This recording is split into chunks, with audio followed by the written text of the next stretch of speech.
Um, is there only one non-physical source we call spirit or God, or is there really many parts that make this an idea of one whole?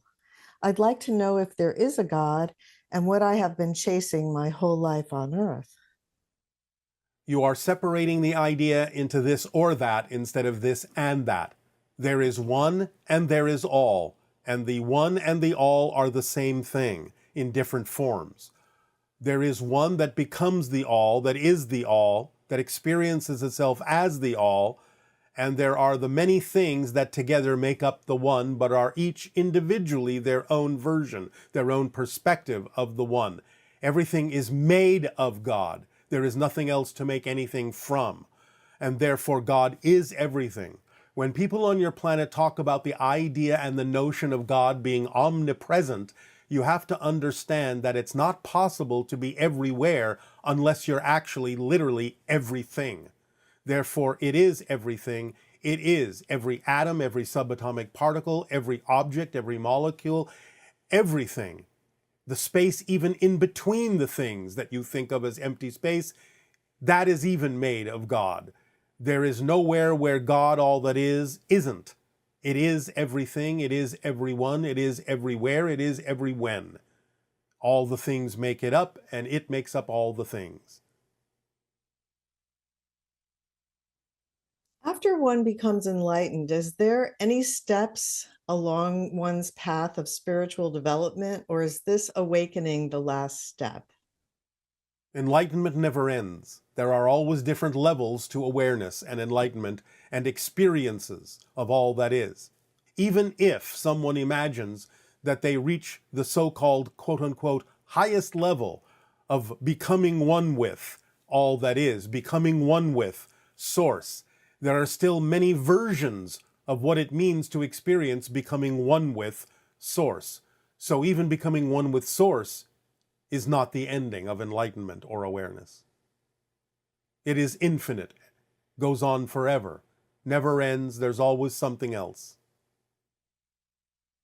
Okay, and can you please give examples of the idea of the illusion of power versus the power of the illusion? I would like to understand this concept better. Many people on your planet fall under the illusion of power in the sense of thinking that their physical minds need to control things. They think of themselves as powerful when they find themselves able to manipulate certain events into a certain order that allows them to feel satisfied with what it is they insist on seeking. But the idea is to understand that physical reality is a projection of consciousness. In that context, an illusion doesn't mean it's not valid. It doesn't mean the experience is not real.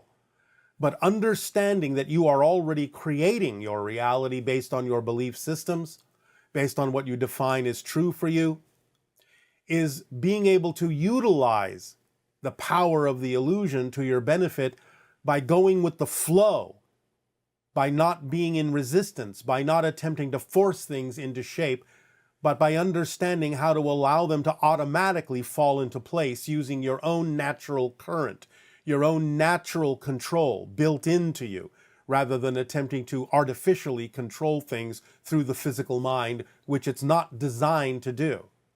It is only designed to give you an experience of physical reality, not to control it. The idea is that the control is already built in to the choices that you made to experience, the challenges that you chose to experience in this lifetime to grow as a soul. So allowing the idea of the agreements you made to simply unfold in perfect timing and to respond to them in a positive way, acting on your passion, following the formula, going with the flow, not resisting the natural current that you are, is the way to use the power of the illusion that's already built into it, instead of falling under the illusion that you are powerful by exercising your physical mind to control everything, which is exactly the opposite of being in control. And if we all have unique experiences of life on Earth, do we all see the same objects and colors in the same non-biased way? Do you, Bashar, see our Earth and objects' colors the same way we do? Or do you see everything as energy or some other state? You may have a strong sense of agreement so that what you perceive in your reality is very, very similar to what someone else may be perceiving in their reality and therefore have a common ground in a sense. But the idea is that you do not perceive exactly, precisely the same thing as everyone else. You all have a unique perspective. We see things also very differently than you do. We see multidimensionally far more than you do at this point in your evolution. And therefore, we see energy patterns. We can recognize those energy patterns as a type of language that allows us to understand how to perceive you and other beings in a very different way, on many different levels, simultaneously, even into the idea of perceiving parallel reality aspects of your being that you are connecting to, other civilizational vibrations that you are connecting to, other dimensional expressions of your greater being and your oversoul. So yes, we see you as much bigger than you see yourselves in a variety of ways and extending into a variety of dimensional realities. And when we use our imagination to interact with our hybrid children, what type of connection is actually happening? When this person is saying, when they play out the scenarios in their head, do they know that the hybrid children know they're doing this and come around? Can you explain this process a little more, because it's not tangible in their reality? The hybrid children are extremely telepathic, will often pick up on when you are thinking of them, will allow their imagination to vibrationally match the imaginary scenarios that you are picturing in your head for those that are vibrationally compatible with the realities that benefit them. They will experience what you are imagining. For those that are not necessarily relevant to them, they will not necessarily experience those portions of your imagination. They may send back a representation of what it is that would be more likely represented by them. They can reverse the telepathy in that sense and allow you, especially in dream time, to have a more representative imagination scenario that is more in alignment with their vibration. So that can work in both directions. And you stated in a session that new children on Earth are coming through upgraded in a way that they will be able to remember the connection much faster. Yes. Please tell me the age range of these particular upgraded children. Generally speaking, most of them are in their 20s at this point, although new ones are being born all the time, and therefore there's a large age range below 20 years of age. It doesn't mean that anyone over 20 isn't also hybridized in the new way, part of a new species. But the overall average age is somewhere in the 20s of those that have been hybridized to the point where they are a relatively new species. That doesn't mean that they're all in alignment. It simply means they all have different capacities than you used to have as a species. It still depends on what they choose to do with it. It still depends upon the themes that they chose to explore as to what they are capable of recognizing within themselves, but they do have a slight advantage of being capable of remembering more of who they are as a spirit connected to source. How they interpret it will be based on the themes they chose to explore. And could you clarify how it is that the Sasani are one of the products of the hybridization agenda, but their physical future selves seem to also be participating in it, such as yourself? I'm curious if the version of the hybridization agenda that you perceive as the origin of your society is the same as the one that you're participating in. For example, you perceive your physical self as being physically involved in the creation of your own society. Are there versions of it that were created without the involvement of physical future selves? In a similar fashion, does Willa perceive that Darryl has channeled her in the past of her timeline, which will mean the information of the 5 levels of mastery was being used on Earth before they even invented it. You are confused by the science fiction convention of future and past and time travel. The idea is to understand us not so much literally as future selves, but as parallel reality interpretations, parallel reality counterparts that all exist simultaneously with your reality. So yes, we are involved, but literally speaking, we are not coming from what you would consider to be your future in a linear sense. We coexist with you right now. So the idea is to drop the notion that we're in your future, because that's not how it works. The idea of the utilization of the term future selves is simply an application to represent that we are very much more advanced than you, which you usually chalk up to the idea of a future evolutionary being. But we exist right now. So the idea is we coexist with you and are participating with you. We are not coming from the literal future in the science fiction sense. And also, the idea that the third entity is created when Darryl channels you or Yes, channels Bashar. And does that being have its own individuated soul? of a type, yes. We will not go into detail on this at this time because it can get a little complex. But of a type, yes. Okay, and could you clarify the differences between the grays that you're referring to and the zeta reticuli? As we have mentioned from time to time, there are many factions of grays. And the reason for this primarily is that when we talked about the idea of grays coming from a parallel version of Earth and other parallel realities, you must understand that there are a multitude of grays from different parallel realities that come through to different versions of Earth. So you have a mix of grays, in a sense, that come from different origin points, all interacting to some degree in what you consider to be your reality. So the grays that are connected to zeta reticuli are not exactly the same grays that are involved primarily in our creation, in the idea of the hybridization agenda. So it gets a little bit confusing because some can cross over from one agenda to another from time to time. But there are many factions of grays that come from many different parallel realities, all coexisting simultaneously in what you consider to be your timeline.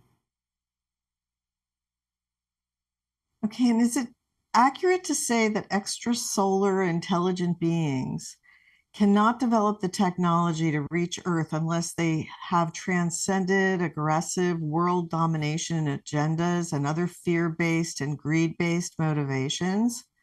Does this imply that regardless of the circumstances on Earth, when they arrive, these beings will be altruistic ETs?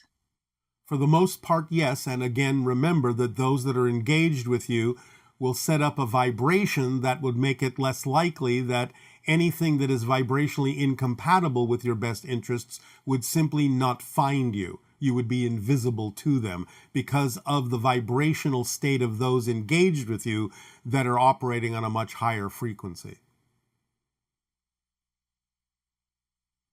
Okay, and could you please explain the game hexes written about in the book Shards of the Shattered Mirror by Yes, Darryl?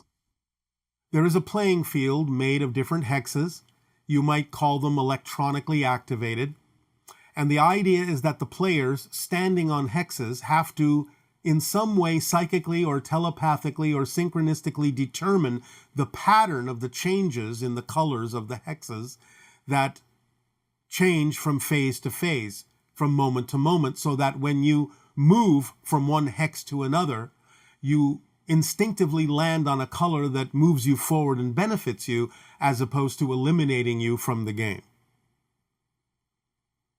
So, for example, if you move from one hex to another while all the hexes are shifting and changing in color, when the hexes stop changing, stop shifting, and solidify into a particular color that was different than what they were before, or similar to what they were before, whatever color it is that you have now stood on, whatever color happens to be in the hex you have decided to go to, determines your status in the game.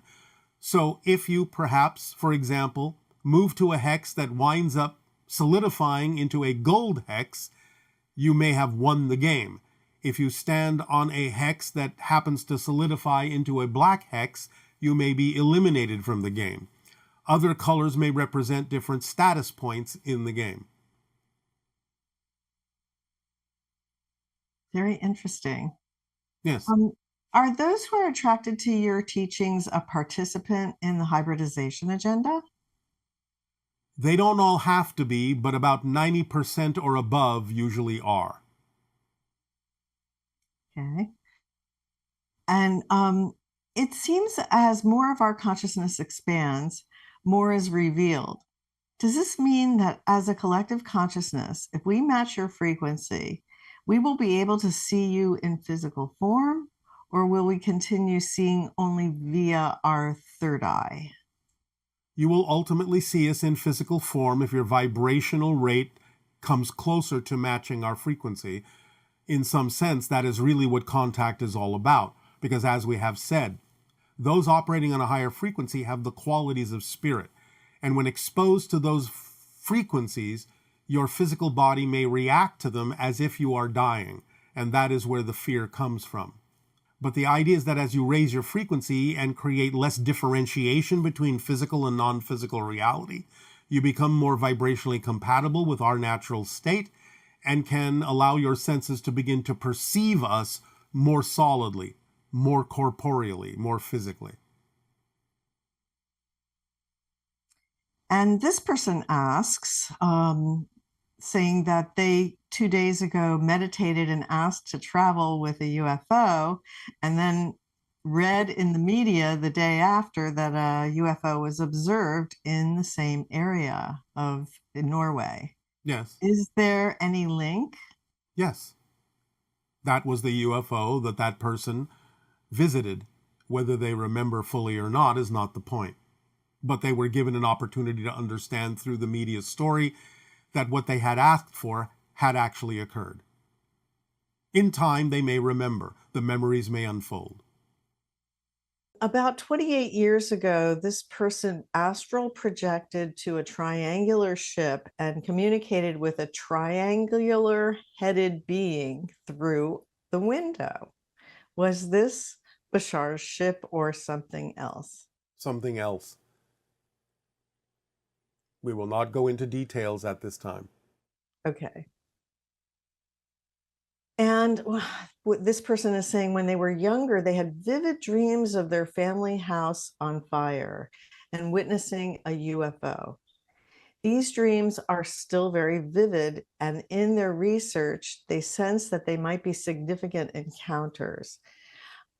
They're saying that they know they've been in contact with ETs, and they feel close to remembering, perhaps even Bashar himself, which is one reason they feel such a strong pull to join this transmission.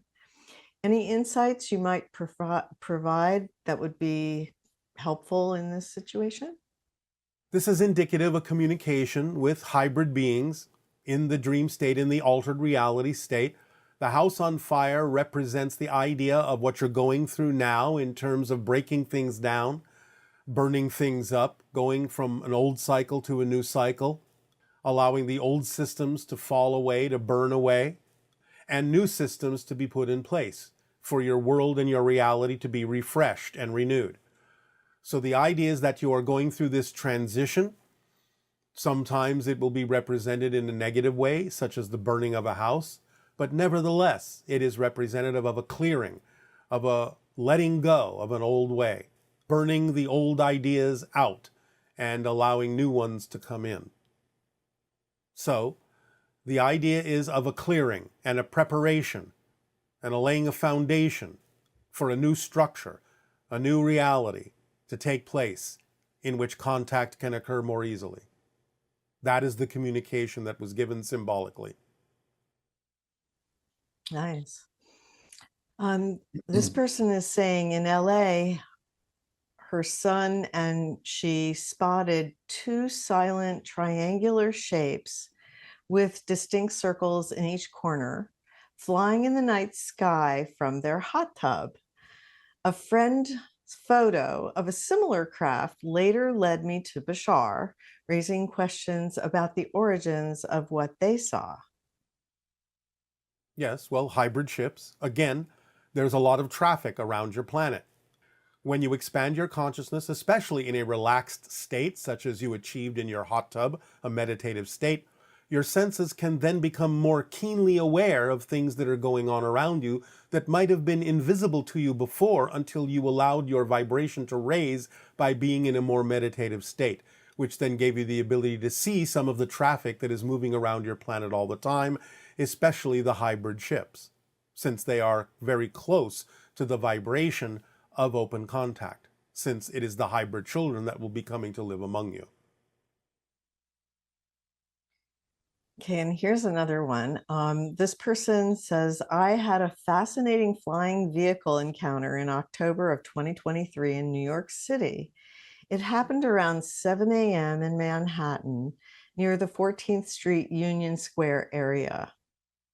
I was out grabbing a coffee before work when, upon crossing a street, I noticed out of the sheer corner of my eye an object flying rather unusually low in the open between the buildings. It appeared large, silent, at a distance. I noticed that it happened to be heading in the direction of my workplace right before it disappeared from view behind the buildings. A block away from my workplace, I decided to stop and see if I could get a good look at what it was. Well, lo and behold, I did, only this time it then hovered and stopped in the open space as if noticing me noticing it and stopping by to say hello. If what I perceived was in fact extraterrestrial, may you share with me who that pilot was that was piloting that ship and where they from and anything more you can tell me about that? It is a Yael craft. They did notice that you were noticing them. Having the coffee is symbolic of waking up, and they were basically recognizing that you were waking up enough to be able to perceive their ship, which was out of phase with your reality, and yet you saw it anyway. And so they noticed that. Their message, in a sense, was good morning. You are waking up. This person is saying, I'm a science fiction fantasy author, and I'm always wondered if the worlds and characters that run around in my head are as real as I am, or are they only real as this reality? I have a hard time defining the world as an illusion because to me, illusions are fake and fake is meaningless or a lie. Would it be safe to view the world as more malleable and less fixed than we humans currently view our experience of it? Yes. And again, you can have a different definition of the word illusion. It is not meant in the term to be fake. The idea is perhaps more auspiciously used as a projection of consciousness rather than illusion, if illusion doesn't work for you as a term. So a projection of consciousness can still create a virtual reality for you, and the meaning in it is what you put into it. The experience of it is real, and it gives you lessons, it gives you knowledge, it allows you to expand, it allows you to learn, it allows you to grow. So in that sense, the so-called quote-unquote illusion is useful as a tool, if you think of it that way, but perhaps it would be easier for you to use it in the term projection rather than illusion. The idea is that the imaginings are real in their own right to some degree in a variety of ways. It doesn't mean they have to be as concrete as you find your reality to be. But many of them may be, or they may be very close representations of a quote-unquote real solid physical reality.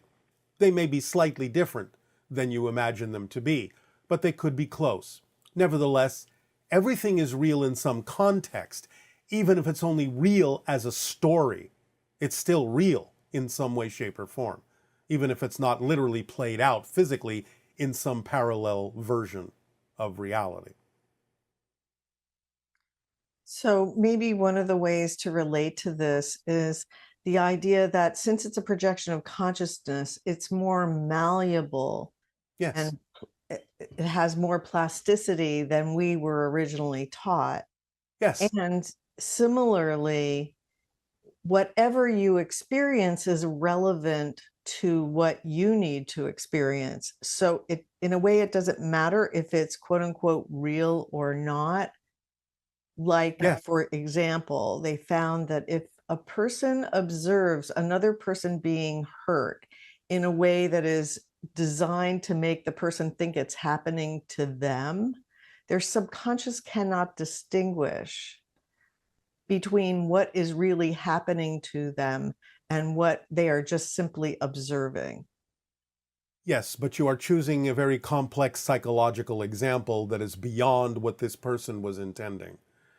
The idea is to look at it more from the science fiction point of view.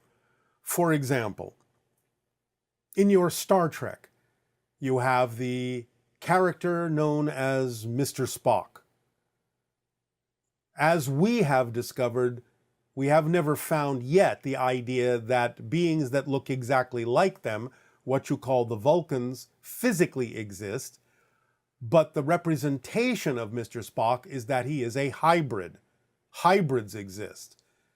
The idea of what you call the non-interference directive, the prime directive in Star Trek, where certain civilizations that have not evolved to a certain point are allowed to evolve to that point before they are contacted, that is an actual thing that exists in many civilizations, including ours. So the idea is that there can be a mix of things that do have concrete reality to them, physically speaking. There can be some things that are real in the sense that they are symbolic representations of other concrete realities, though the representation itself may not be literal.